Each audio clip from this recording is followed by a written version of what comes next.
What I was talking about in the video I did the other day was the symbolism of the blade, the chalice and the blade. With Bob, this is my friend Bob here. This is a delightful man I've befriended where I work named Robert Berry. He's an author, and this is his home here in Saugus. Believe it or not, this is Saugus, Massachusetts, off of Route 1. This is where we are. I'll let you take it away from here, Bob, to give a little tour of your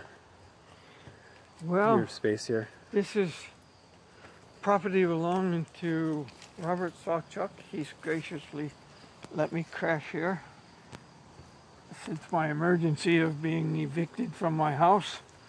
That's another story we'll go into later maybe, but we cleaned it off here. We have a marvelous garden which has given us lots of fresh vegetables and a lot of fun just doing it. We'll take a stroll. Those are pumpkins. Don't step on the pumpkin. It's the season of the pumpkin, the jack-o'-lantern. We got, some of them we got out of here. The ladies came up who helped with the garden and took them for the children. It's a great place to practice sword. As you can see, he's bordered here on 3 sides by the Linwoods Reservation, which is technically state property, I guess. There goes one of my rabbits, look. Did you catch the rabbit?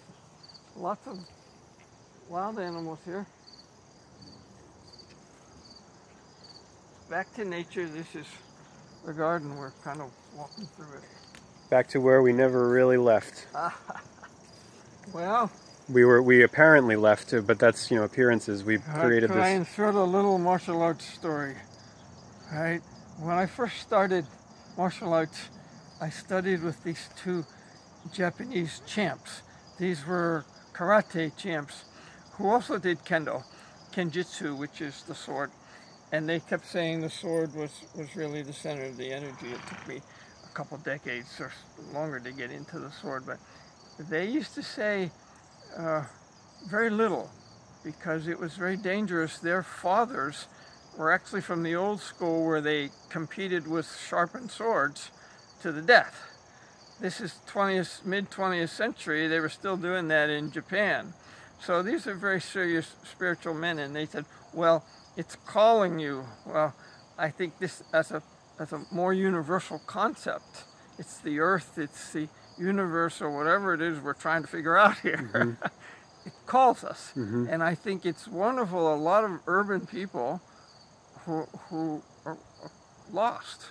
Yes. Right? And they're coming back, they're seeing the earth, and they see this place. They come up from the stable, and it's a nice thing to see. So I read Robert's book, which he wrote about his 20 years as a cab driver in urban America. It was specifically in Boston, right?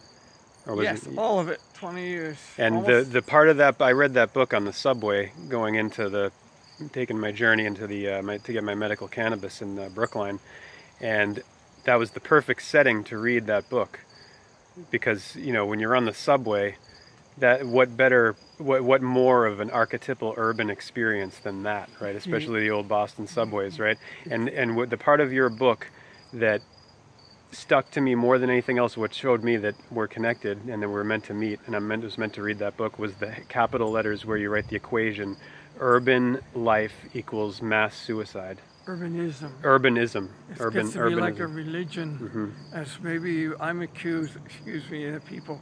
It's not really an accusation. People tell me that the earth is more like a religion, and it's more like an Indian. I'm part Indian, and it's, I guess, more like a religion. I guess you could call it that.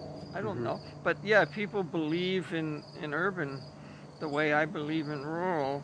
I think there's a similarity there. Yes, everything comes down to belief. What your mind can be seen very easily as a kind of transmitter and receiver, like a television set, And you're into that important. You're good at this. You and that other gentleman, you're into that's just what I was trying to do in the book, is just lay reality out there. Yes. That's what I wanted, say, well, this is politics. Well, yeah, maybe. And well, it was sociology. Yeah, well, it was psychology, definitely with me.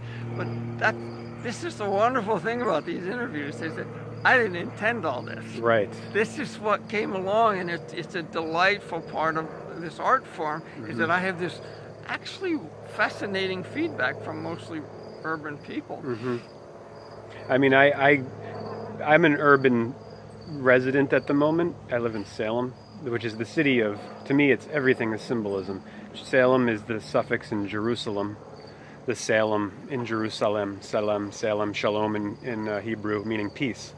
You know, and Salem actually markets itself as the city of peace now, but quite transparently, when you look at how cities, urban areas are designed, they are not about peace. Yeah, it's a rough town. The urban life is quite transparently a war against nature, or a war against, you know, against the. This is a work of art here. The ladies are up here. They stand in line to get in here because it's a work of art. I just did it the way it comes, like any other. I work in like other art forms. I do oils and things. This has been a delightful place. Will continue to be for another couple months. And then, of course, we'll get the fabulous foliage. And that's the best in New England. Yep. But there again, I just laid the book out just as a metaphysical work. Metaphysical in that it just shows reality, holds it still, like in an art form. This is what arts do. They hold reality still for us so we can see it. Yes. And this is what the book intended, but I'm getting all these studies on spirituality, which I don't even understand. It's a great psychoanalytical study because this is part of me that I've had since virtually birth, it turns out. And I didn't know I had it. Right? And it's a high, as you can see, there's a rush. I'm getting a high from this. Yep. Not just the energy that comes in. It will come in on the sword, by the way, but it comes in other way. Don't ask me to explain that because I can't do it yet. Well, Robert, what I've been talking about in my talks on my channel is about the symbolism of the word sword. Just this, but apart from the actual object, when you look at the word sword, right? What do you have? Schwert. S. Then following that, you have the word. S word. Because when you look at this, remember Shakespeare, the pen is mightier than the sword, the S word, right? The symbolically, was it Ben Franklin that said that? Oh, absolutely. He said that. Yeah, as far as I know. He's saying there that the mind, the intellect, is more powerful than brute strength, because what does it do as opposed to brute strength? It transcends space and time. Because when you write something down, like you said, when you create something, it goes beyond you. It has a life of its own. But the intellect, there again, is dependent on certainly emotion in a scientific sense. You can look at Dr. Damasso's book, Descartes' Error, deals heavily with how the emotion fits. No one understands this, except it works on me somehow. Yeah. You know, as you see, well, there are artists who don't have enough emotion. Well, maybe I'm an artist who has a little too much sometimes. But the emotion, the people who don't have emotions can't do the intellect. That's what Descartes' Error was about. He said that I think, therefore I am. Well, but as opposed to saying I think and feel, therefore I am. I not only do I think, but I also have, not only do I have the intellect, I also have the emotional world. I don't know what he said. Well, when I read it, I realized what I didn't know. That's the important. Well, I mean, what the book is saying, Descartes' error is, his error is divorcing the intellect from the emotions, and rigidly. You see, they are distinct, right? But they're in relationship with each other, just like our two brain hemispheres. I hope I learned that. What I learned more importantly was that most of my life, I considered my emotions as an encumbrance. Yes. You see, they got in the way of this, and they got in the way of that, and then I figure, right now, there's so much emotion. We're doing a work of art, and it's the emotion that, along with neurology and psychology and all the rest, it's the emotion that's Phineas Gage. A study of Phineas Gage proved that he had parts of his brain could not facilitate emotion, and he couldn't develop couldn't maintain parts of his intellect. And consider this, everyone. Your heart is right here on the left side of your body.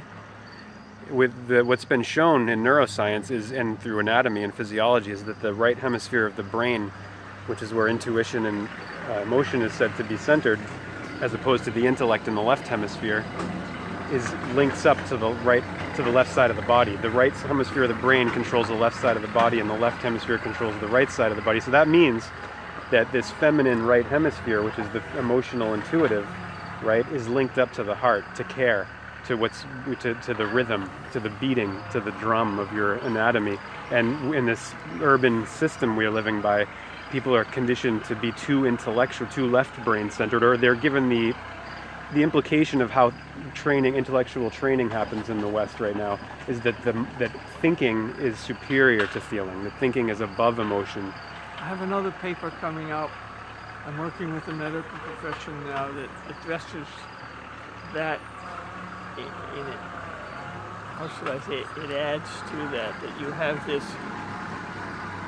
I heard a heart surgeon speak one time about how when he puts the diseased heart on a gurney next to the donor heart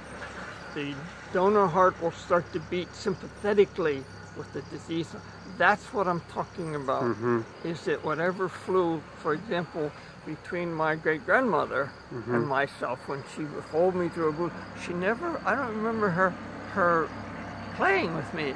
It was always as though I were a work of art, and something flew. Yes. See what you're talking about, but more specifically at the end of that, there was an emotion and was hooked to the neurology and the cranium. Yep. But I'm convinced, and this is why we're here, that something flew. There's another Entellexia, if you will. Yes. There's an energy yes. that's beyond this or back of it or in all of us, the Greeks say, that's critical to this.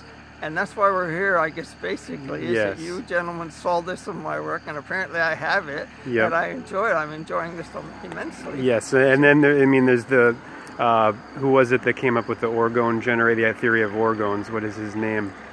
Pioneering 20th century scientist who was actually taken out for what he was saying. You know, this is the other thing with this information, too, is it's seen as a threat by the powers that believe they be.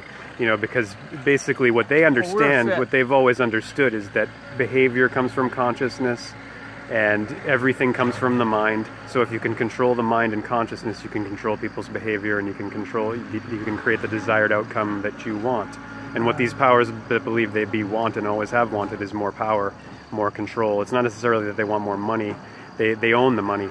They use the money to control us. We're going to have to stop this one, and then we'll continue on in a second, because we're going to do 15-minute parts here. Hold on a sec. We're going to do part 2 in just a second.